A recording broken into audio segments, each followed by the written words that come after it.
할렐루야. 오늘도 우리를 모든 전염병에서 지켜주시는 하나님의 말씀을 믿음으로 선포하면서 오늘 또 때에 따라 말씀을 듣는 시간이 되길 원합니다. 시편 91편 다 함께 저와 함께 읽으십시다.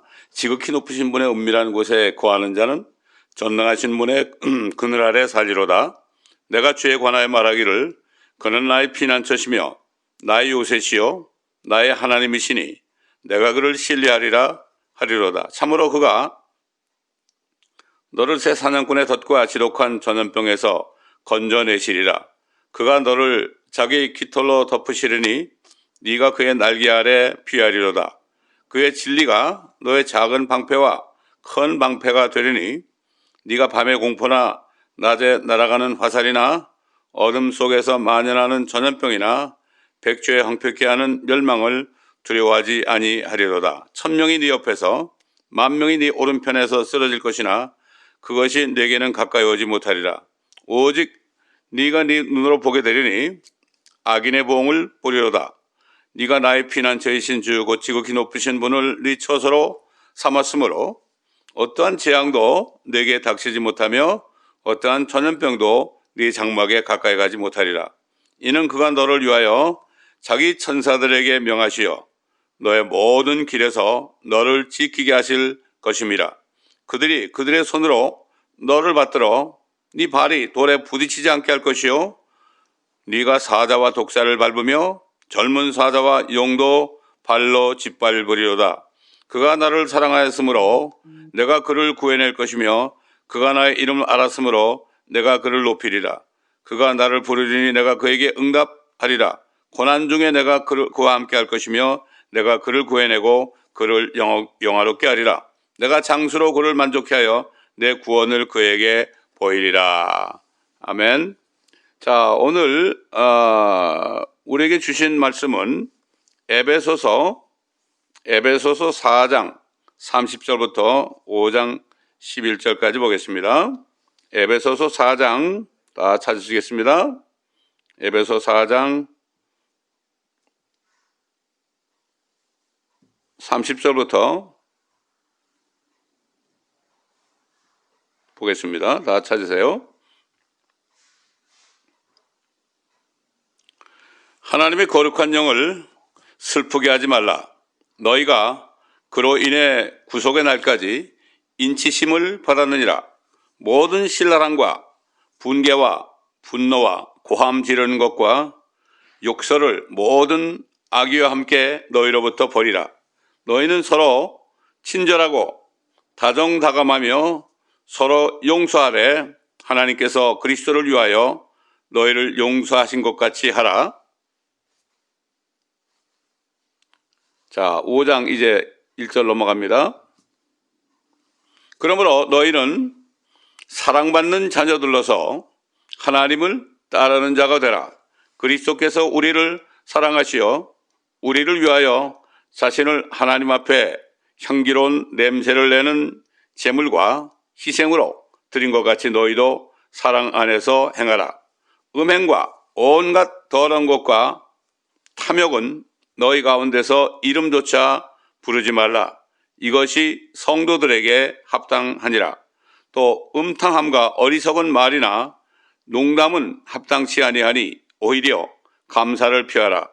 너희가 이것을 알거니와 음행하는 자나 더러운 자나 욕심 많은 자 곧 우상 숭배자는 누구든지 하나님과 그리스도의 왕국에서 상속받을 것이 없느니라.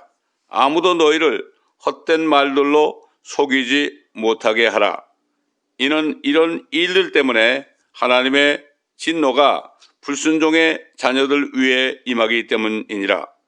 그러므로 너희는 그들에게 동참하는 자들이 되지 말라.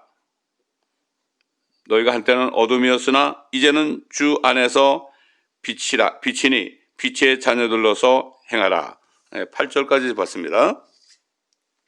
잠시 기도하겠습니다. 아버지 하나님, 오늘도 우리에게 주신 말씀 안에서 우리가 하나님의 뜻을 깨닫고 하나님을 기쁘시게 하는 삶으로 하나님의 나라에서 상속받을 수 있는 축복된 자녀들이 될 수 있도록 주님 도와주옵소서. 감사하며 우리 주 예수 그리스도의 이름으로 기도드리나이다. 아멘. 자, 태초에 말씀으로 계셨던 하나님께서, 창조주께서 사람이 되셔서 예수라는 이름으로 자기 백성 이스라엘에게 오셨을 때에 유대인들은 그들의 메시아이신 예수님을 끊임없이 슬프시게 했습니다. 예수님께서는 세상을 떠나시기 전에 예루살렘 도성을 바라보시면서 슬퍼하셨습니다. 근데 그 당시에 이스라엘 사람뿐만 아니라 오늘날 마지막 때 교회들도 얼마나 하나님을 슬프게 하는지 우리가 깨달을 수 있어야 됩니다. 예수님께서는 예루살렘을 떠나시기 전에 이제 겟세마네 동산으로 가시기 전에 마지막으로 예루살렘 도성을 바라보시면서 슬퍼하셨습니다. 그리고 이렇게 말씀하셨습니다. 오 예루살렘아, 예루살렘아, 선지자들을 죽이고 자기에게 보낸 사람들을 돌로 치는 자여, 마치 암탉이 자기 병아리들을 날개 아래 모두 내가 얼마나 자주 네 자녀들을 모으려고 하였더냐. 그러나 너희가 원치 아니하였도다. 참 비극적인 얘기죠. 그리고 예수님께서는 또 도성을 바라보시면서 우셨습니다. 우시면서 말씀하셨습니다. 지금 하늘에 계신 우리 주님께서 이 하나님의 백성이나 하나님의 자녀들이 있는 하나님의 교회를 바라보시면서 어떻게 하실지 우리가 알 수 있어야 됩니다. 주님께서는 이렇게 말씀하셨습니다. 우시면서 적어도 이 너희 날에 너만이라도 너희 화평에 속한 일들을 알았더라면 좋았으련만. 그러나 이제는 그것들이 너의 눈에서 감춰졌느니라.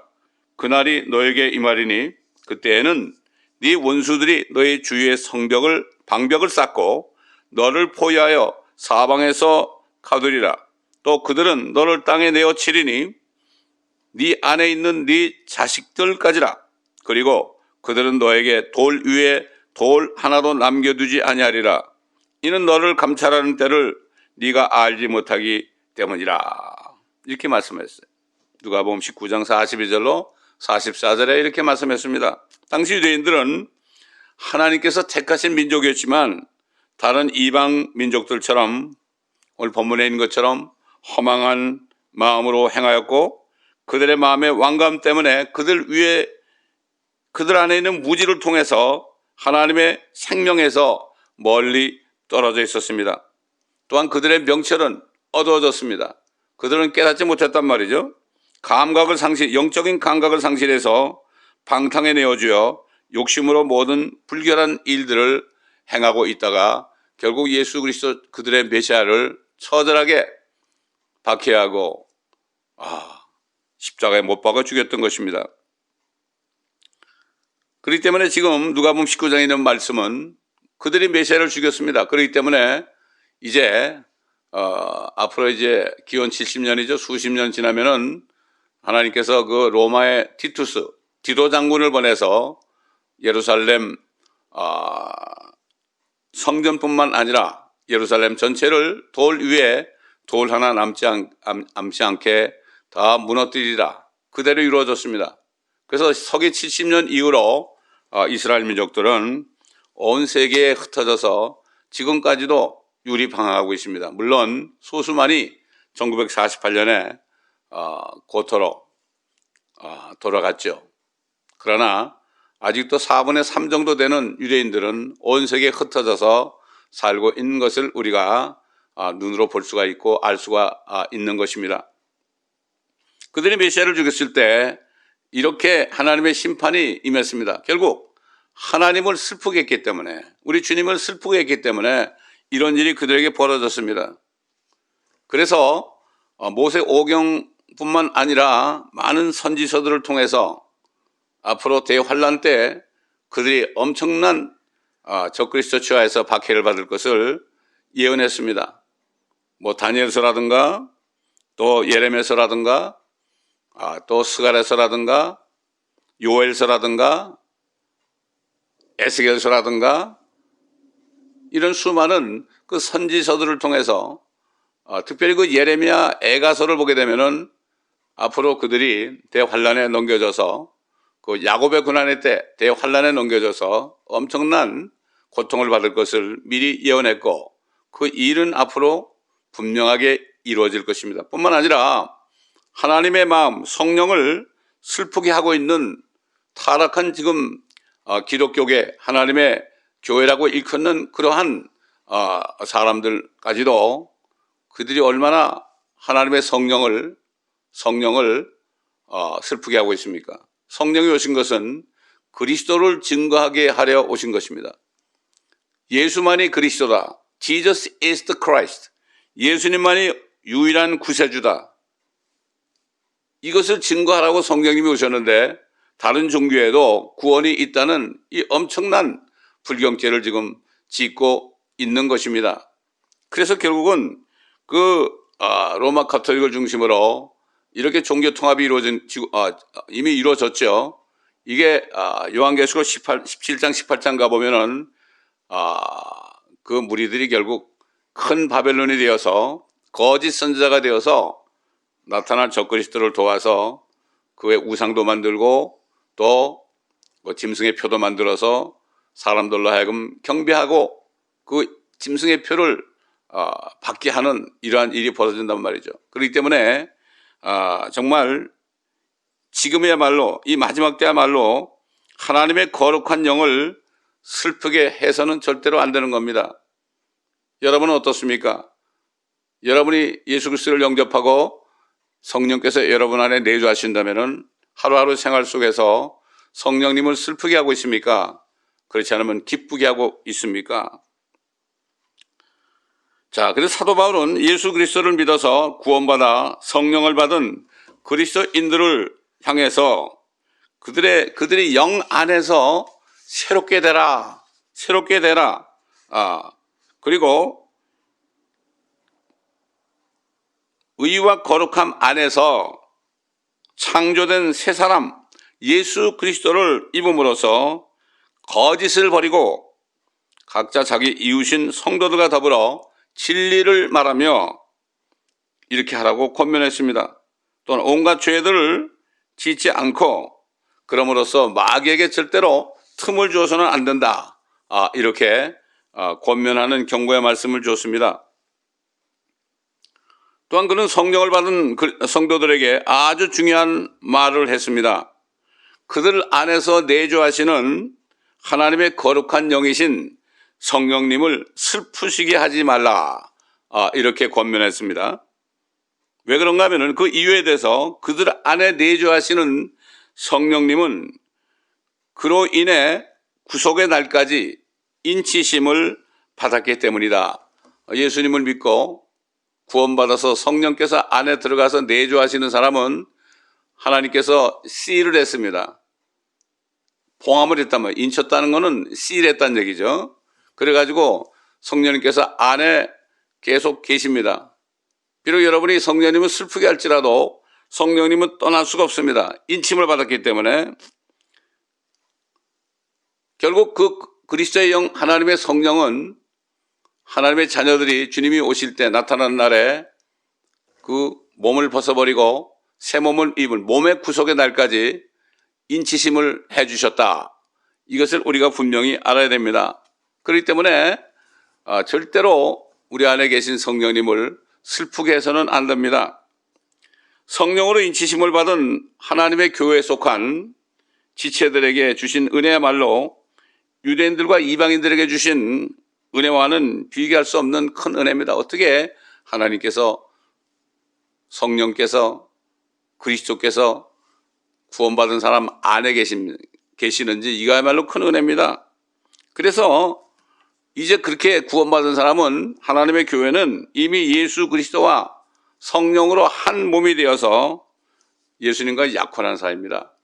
이제 주님이 휴거의 날에 오셔가지고 거듭난 그리스도인들이 하늘로 올라가게 되면은 그때 예수 그리스도 어린 양의 혼인식에 그때 신부로서 참여하게 된다는 것을 우리가 절대로 잊어서는 안 됩니다. 그러므로 사도 바울은 하나님의 자녀된 성도들에게 간곡하게 권명했어요. 그러므로 너희는 사랑받는 자녀들로서 하나님을 따르는 자들이 되라. 하나님을 따르라 그랬습니다. 그리스도께서 우리를 사랑하시어 자신을 하나님 앞에 향기로운 냄새를 내는 제물과 희생으로 드린 것 같이 너희도 사랑 안에서 행하라. 이렇게 간곡하게 권면을 했어요. 그는 하나님을 본받으라 또는 하나님을 모방하라 그러지 않았습니다. 그러지 않고 그분을 따르라고 말했습니다. 그 의미가 무엇일까요? 우리는 예수 그리스도를 본받는 자가 아닙니다. 그분을 모방하는 자들이 아닙니다. 예수 그리스도를 따라가며 그분 말씀으로 옷을 입어야 되는 거죠. 그렇기 때문에 사탄은 하나님 또 우리 주 예수 그리스도를 모방하는 자입니다. 그러나 우리는 그분을 모방하는 사람들이 아니라 그분을 따라가는 사람들입니다. 자, 그렇기 때문에 그분을 따라간다는 것은 그분의 말씀으로 옷 입고 그분의 말씀에 순종함으로 거룩한 말씀 안에서 성령을 따라 살아가는 것을 말씀하는 거죠. 자신의 생각은 이제 부인해야 되죠. 그리고 온전히 하나님 말씀에 순종함으로 어떤 고난이 올지라도 그분만을 따르라는 명령인 것입니다. 많은 명령들이 있어요, 성경에. 명령은 옵션이 아닙니다. 그래서 예수님께서 그 하나님을 따라가는 게 무엇인지 분명하게 제자들에게 말씀하셨죠. 이거 보면 마태복음 16장에도 있고 마가복음 8장에도 있고 누가복음 9장에도 나옵니다. 누구든지 나를 따라오려거든 자기를 부인하고 날마다 자기 십자가를, 날마다입니다. 자기 십자가를 지고 나를 따르라. 또 이렇게 말씀하죠. 또 자기 십자가를 지지 않고 나를 따르는 자도 나에게 합당치 아니하리라. 각자 다 십자가가 있습니다. 어떤 사람은 뭐 남편이 십자가인 사람도 있고 어떤 사람은 자녀들이 십자가인 사람도 있고 아내가 십자가인 사람도 있고요. 특별히 그 주의 종들은 교회가 십자가죠. 그렇기 때문에 그 주님이 맡겨주신 우리 몫에 채워있는 맡겨주신 그 십자가를 끝까지 지고 가야 됩니다.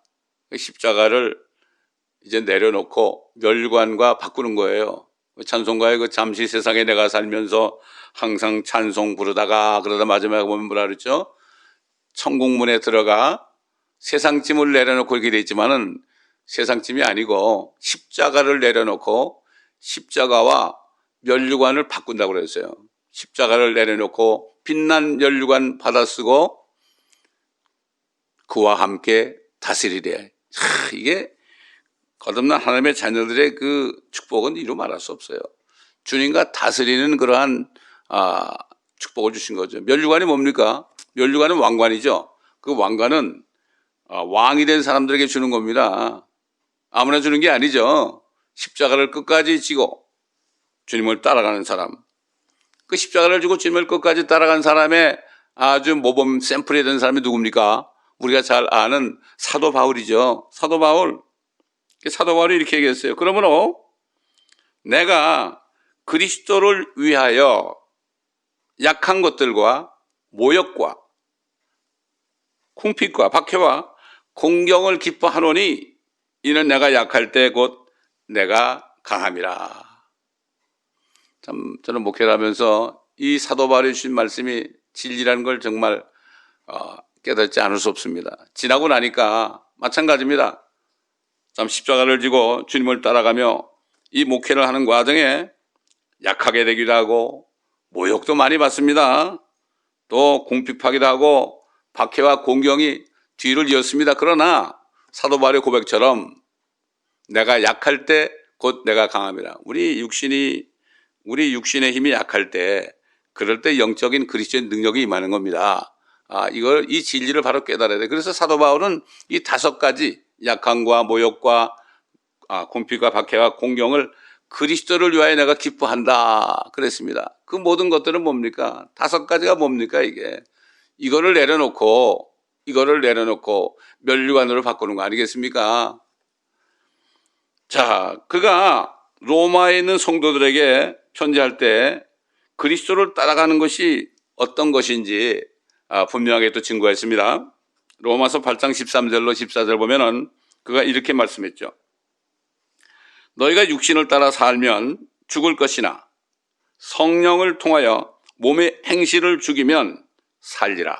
무릇 하나님의 영으로 인도함을 받는 이들은 곧 하나님의 아들들이니라. 다시 말해서 뭐죠? 하나님의 영으로 인도받는 게 뭐죠? 하나님의 영으로 쓴 것이 뭡니까? 하나님의 말씀이죠. 모든 성경은 하나님의 영감을 된 것이다.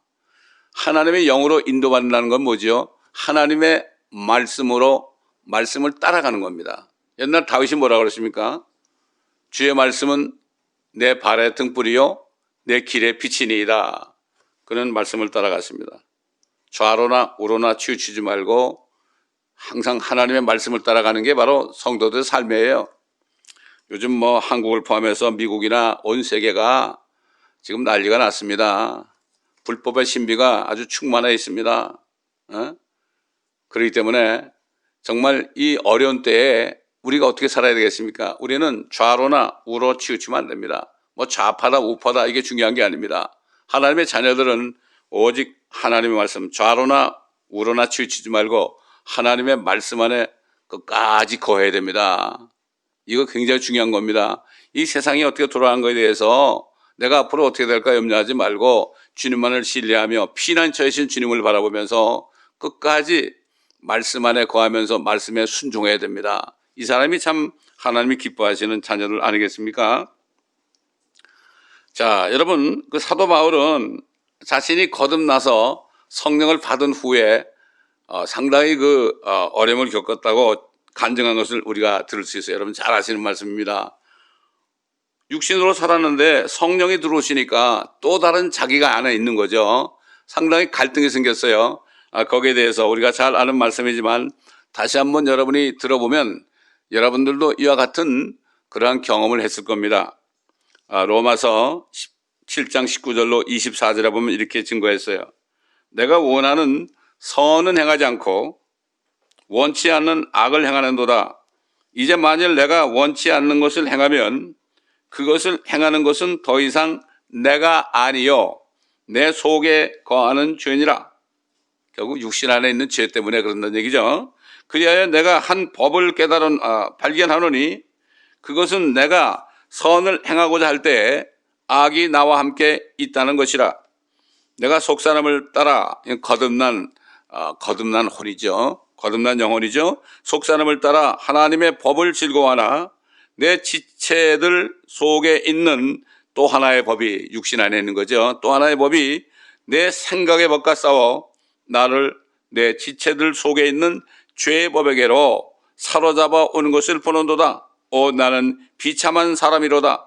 누가 이 사망의 몸에서 구해낼 것인가. 갑자기 속사람이 거듭나니까 겉사람인 아담으로도 물려받은 이 육신과 싸움이 벌어지는 거죠. 상당히 갈등이 벌어지는 겁니다.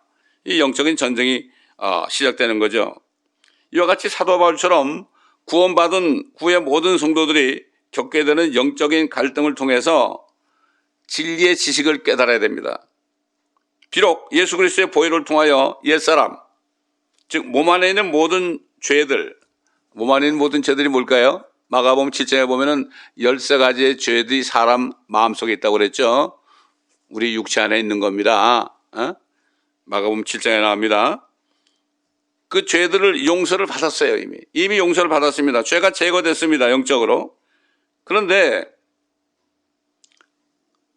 여전히 구원받은 후에도 육신의 몸은 결국 유대인이나 이방인이나 하나님의 자녀들까지도 결국 여전히 이 몸은 죄의 몸입니다. 우리가 죽어서 이 몸을 벗을 때까지는 죄의 몸이란 거죠. 그러나 믿음을 통해서 혼이 구원을 받을 때 그리스도의 할례를 통하여, 그리스도 할례가 뭡니까? 예수를 믿는 순간에 하나님의 말씀이 들어와서 우리 혼과 몸을 분리시키는 거죠. 그래서 이 구원받은 혼이 속사람이 죄의 몸을 벗어버린 것이라고 골로새서 1장에 말씀하고 있죠. 아직 육신 안에 있지만은 육신을 벗어버린 거죠. 하나님의 말씀은 살아있고 좌우의 날에 있는 칼과 같아가지고 영과 혼과 골수와 관절을 찔러 쪼갠다, 이런 말씀입니다. 그래서 옛날에 다윗 왕은 이렇게 고백했어요. 시편 119편에 보면은 내 혼이 진토에 붙어 있다. 그러니까 뭡니까? 내 혼이 진토에 붙어 있으니 뭐예요? 결국 원치 않아도 진토 같은 이 몸에, 죄의 몸에 붙어 있으니까 그가 죄를 지었죠. 얼마나 고통스러웠습니까? 그 죄 때문에. 그러니까 내 혼이 진토에 붙어 있으니 주의 말씀으로 나를 소생시켜 달라고 그랬어요. 앞으로 오실 예수 그리스도를 바라보면서 그의 몸을 벗어버리기 전에는 이거는 엄청난 고통이다, 이렇게 증거한 겁니다. 결국 그리스도의 할례를 통해서 영적으로 이 죄의 몸을 벗어버리게 되는 거죠. 그러나 물리적으로는 여전히 죄의 몸 안에 살면서 더 이상 죄의 몸이 원하는 대로 살지 않고 이제부터는 이 영적으로 떨어져 있기 때문에 이제는 돌아서서 구원받은 참 성령, 안에 계시는 성령님을 따라 말씀에 순종하면서 죄와 싸워서 이기는 승리의 삶을 살아야 되는, 이게 바로 하나님을 기쁘시게 하는 거죠. 그러나 구원받은 사람이 여전히 육신을 따라가게 되면 어떻게 됩니까? 하나님의 성령을 슬프게 만드는 이런 꼴이 되는 거죠. 지금 옛날 유대인들이 예수님을 슬프게 했죠. 지금까지도 그들은 예수 그리스도를 민족적으로 믿지 않고 있습니다. 그들 중에 소수만이 주님을 믿고 하나님의 자녀가 되었지만 대부분 민족적으로는 아직까지도 예수 그리스도 하나님을 슬프게 하고 있잖아요. 그러니까 그들은 대환란에 넘어갈 수밖에 없어요. 지금 마지막 때 교회도 어떻게 얼마나 슬프게 하고 있어요? 예수 그리스도 외에는 누가 죄인들을 위해서 죽을 수 있어요? 아무도 없어요. 어떤 사람도 없어요.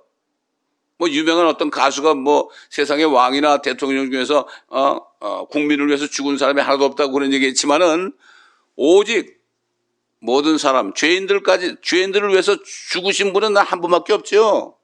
예수 그리스도밖에 없죠. 부처가 죽었나요? 모하메드가 죽었나요? 아무도 없어요. 힌두교의 신들이 죽었나요? 어느 누구도 죄인들의 죄를 위해서 죽은 분은 예수 그리스도 한 분밖에 없죠. 근데 어떻게 그분만이 구세주인데 어떻게 다른 종교에도 구원이 있다고 그래요? 이거야말로 하나님을 얼마나 슬프게 하는지 몰라요. 그렇기 때문에 그런 교회들은 다 대환란에 넘어갈 수밖에 없어요. 넘어갈 수밖에 없습니다. 이걸 알아야 됩니다. 어떤 개교회가 WCC에 들어가지 않았을지라도 그 교단이 WCC에 들어가 있으면, WEA에 들어가 있으면, NCCK에 들어가 있으면 똑같은 거예요. 그 안에 있기 때문에 그렇습니다. 그렇기 때문에 요한계시록 18장에 있는 것처럼 내 백성아 큰 바벨론으로부터 나오라. 지금 큰 바벨론이 뭡니까? 캐톨릭 중심이 된 모든 종교가 통합한 게 큰 바벨론 아니겠습니까? 거기서 나오라. 그들이 받을 재앙에 참여하지 말아라. 그들이 받을 재앙이 뭡니까? 대환란 아니겠습니까? 심판 아니겠습니까? 그러므로 성령으로 거듭난 하나님의 자녀들은 예수 그리스도께서 공중에 나타나시는 휴거의 날에 그때 부활할 때 이 죄의 몸을 벗어버리는 거죠. 구속의 날까지 인을 쳐줬다, 성령으로. 이게 뭡니까? 결국 죄의 몸을 벗는 그날까지 사도 바울이 그랬죠. 내가 달려갈 길을 다 달리고 믿음을 지켰으니 그랬습니다. 이제 나를 위하여 그가 의의 멸류관을 예비하셨도다. 그 십자가를 다 벗어버리고 이제 그가 이제 주님을 만날 때 의의 멸류관을 주실 것이다. 나뿐만 아니라 주의 임하심을 간절히 바라는 모든 사람에게도 그렇다. 여러분 무엇 때문에 사십니까? 성경 마지막에 어떻게 끝납니까? 아멘 주 예수여 오시옵소서. 그러면서 뭐라 그랬죠? 우리 주 예수 그리스도의 은혜가 너희 모두에게 있을지어다. 결국 그겁니다. 하나님의 자녀들이 기다리는 게 뭐죠? 아멘 주 예수여 오시옵소서예요. 예수 그리스도를 기다리지 않는 분들은 결국 무엇이 잘못됐는지 바로 깨달아야 됩니다. 쏘은 거죠. 그날이 올 때까지 하나님의 자녀들은 하나님의 말씀에 전신갑주를 입고 말씀에 순종하는 삶을 살아야 됩니다. 그러려면 어떻게 되죠? 하나님의 말씀 전체를 다 읽고 묵고 묵상하고 공부해야 됩니다. 이 하나님의 말씀은 어떻게 보면 쌀 같은 거죠. 옛날에 어떤 그 의정부에 계시는 어떤 대학 교수가 저희 말씀을 듣고 저한테 연락이 왔어요. 그러면서 웃으면서 그래요. 목사의 말씀은 성경은 쌀 같고 주시는 말씀은 밥 같다. 결국 하나님의 종들은 지식의 말씀과 지혜의 말씀을 받은 목회자들은 이 쌀 같은 하나님의 말씀을 잘 만들어서 밥같이 만들어서 성도들에게 먹여줘야 되는 겁니다. 그렇기 때문에 믿음은 뭐라 하십니까? 들으면서 난다 그런 거죠. 물론 각자가 성경 말씀을 읽어야 돼요. 매일 읽어야 됩니다. 그러나 결국 교회에 있는 하나님의 목회자들을 통해서 이 말씀을 들을 때 깨닫게 되는 거죠. 그래서 믿음은 들으면서 나고 들으면 하나님의 말씀이다. 그렇게 하나님의 말씀은 그렇게 말씀하고 있는 거죠. 그러므로 이렇게 하나님의 말씀을 듣고 읽고 묵상하고 배워서 그 말씀에 순종할 때 그런 삶을 통해서 성령님을 슬프시게 하지 않고 기쁘시게 하는 삶을 살게 되는 겁니다. 다른 길이 없습니다. 우리는 좌로나 우로나 치우치면 안 돼. 요즘에 뭐 좌파 우파다 그러는데 거기에 절대로 속지 마시고 거기에 부안해동하지 마시기 바랍니다. 하나님의 자녀들은 이 세상에 속한 자들이 아닙니다. 세상으로부터 나와가지고 따로 모여있는 예수 그리스도의 몸된 지체들입니다. 이걸 바로 깨달아야 됩니다. 이 진리를 깨달은 사도 바울은 이렇게 증거했어요. 그 고통을 처음 받았죠. 구원받고 난 다음에 성령이 들어오시니까 자기 옛사람과 속사람이 갈등하는 그런 관계에서 고통을 겪었지만은 결국 사도 바울이 이렇게 깨닫고 증거했어요. 예수 그리스도 우리 주를 통하여 하나님께 감사하노라. 왜 감사했습니까? 그러므로 내 자신의 생각으로는 하나님의 법을 섬기지만 육신으로는 죄의 법을 섬기노라. 그러므로 이제 그리스도 예수 안에 있는 자들은 결코 정죄함이 없나니. 이 정죄를 condemnation 그랬습니다. 여기서 정죄라는 것은 지옥 간다는 정죄가 아닙니다. 다시 말하면 guilty 의식을 얘기해요. 하나님의 자녀들이 죄를 짓게 되면은 죄의식이 들어오죠. 그렇죠. guilty feeling이 들어오죠. 그래서 이걸 증거하는 거죠. 그러므로 예수 그리스도 안에 있는 자들에게는 결코 정죄함이 없는데 왜 그러냐? 그들은 육신을 따라 행하지 아니하고 하나님의 자녀들이 육신을 따라 행하지 않고 성령을 따라 행할 때에 정죄의식이 없는 거죠. 하나님의 말씀을 따라 행할 때 정죄의식이 없어지지만은 말씀을 따르지 않고 육신을 따라가게 되면 정죄의식이 안에 들어오게 되죠. 회개할 수밖에 없는 거죠. 그래서 그들은 육신을 따라 행하지 아니하고 성령을 따라 행하느니라. 이는 그리스도 예수 안에 있는 성령의 법이 죄와 사망의 법에서 나를 해방시켰기 때문이라. 이미 해방이 된 거죠. 옛날에는 죄와 사망의 법에서 살았어요. 그러나 이제 구원받은다면은 생명을 주는 성령의 법 안에 들어왔기 때문에 걱정하지 말고 이제는 성령을 따라 살게 되면은 하나님을 기쁘시게 하고 결코 정죄함이 없는 guilty feeling이 없이 평안한 삶을 살게 되는 거죠. 그렇기 때문에 하나님의 나라 왕국은 뭐라 했습니까? 먹고 마신 것이 아니라 성령 안에서 그랬어요. 성령 안에서 의와 화평과 기쁨이다 그랬습니다. 하늘에 가기 전에 이미 이 땅에서 내적으로 영적으로 천국 생활을 하는 거예요. 천국은 죽어서 가는 곳이 아닙니다. 천국은 지금 가야 됩니다. 바로 오늘이 구원받을 때요. 구원받을 날이고 은혜 받을 날이라는 게 바로 그런 말씀이죠. 자, 사도 바울은 자신이 그리스도의 복음과 진리의 지식을 전한 에베소 교회 성도들에게 경고의 메시지를 전했습니다. 이 경고의 메시지는 저와 여러분에게 주시는 말씀입니다. 그들이 성령을 따라 행하지 않고 육신을 따라 행하면서 온갖 죄들을 짓게 된다면 하나님의 나라, 하나님의 왕국에서 주시는 어떤 유업도 inheritance, 상속도 받을 수 없다는 거죠. 비록 천국에 갈 수는 있어도 상이 없다는 겁니다. 이 말씀은 마지막 때를 살아가면서 성령님을 슬프게 하는 모든 그리스도인들에게 주시는 경고의 말씀이기도 한 것입니다. 자, 들어보세요. 에베소 5장 3절로 5절에 있죠. 음행과 온갖 더러운 것과 탐욕은 너희 가운데서 이름조차 부르지도 말라. 이것이 성도들에게 합당하니라.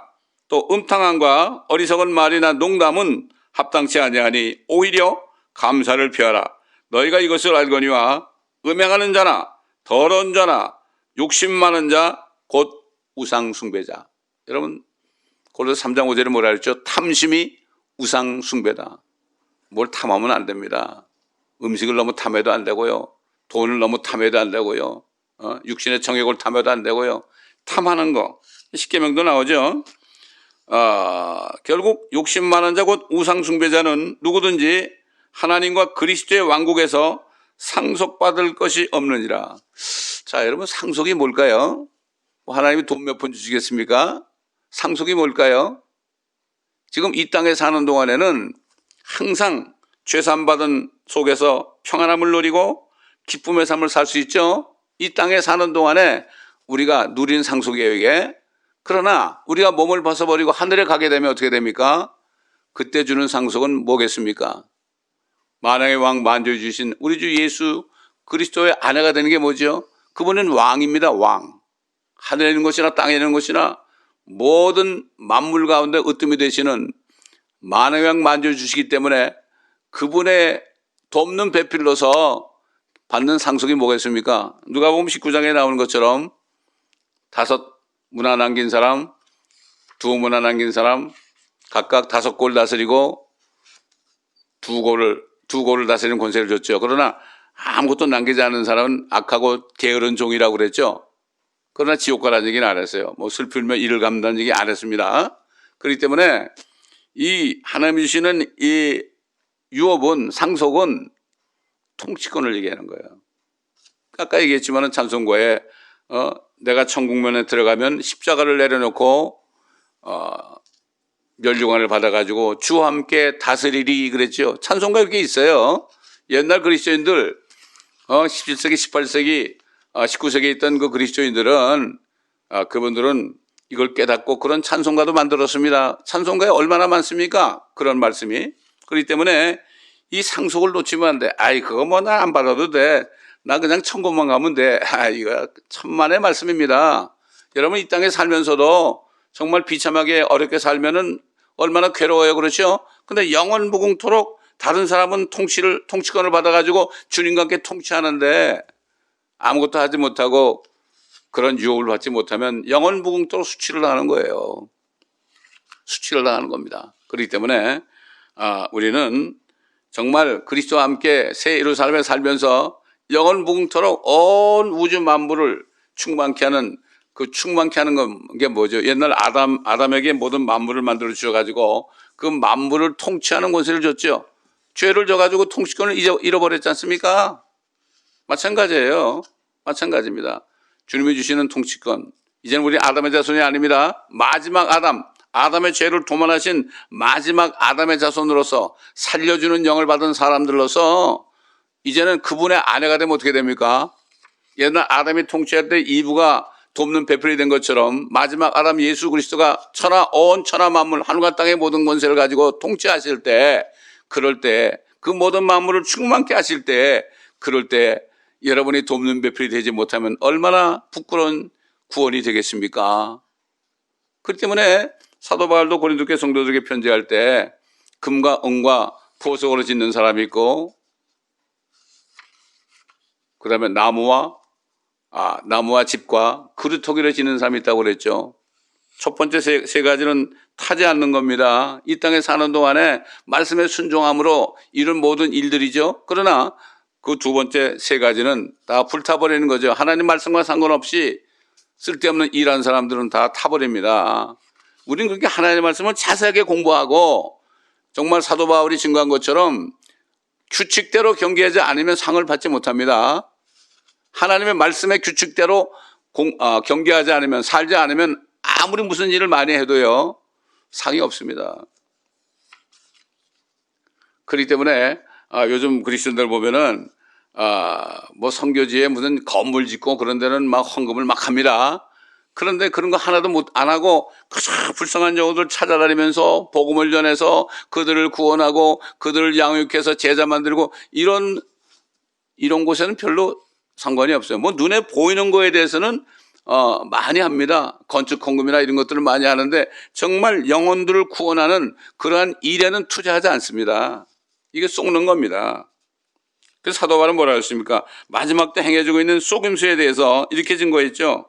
에베소 5장 6절 7절에 아무도 너희를 헛된 말들로 속이지 못하게 하라.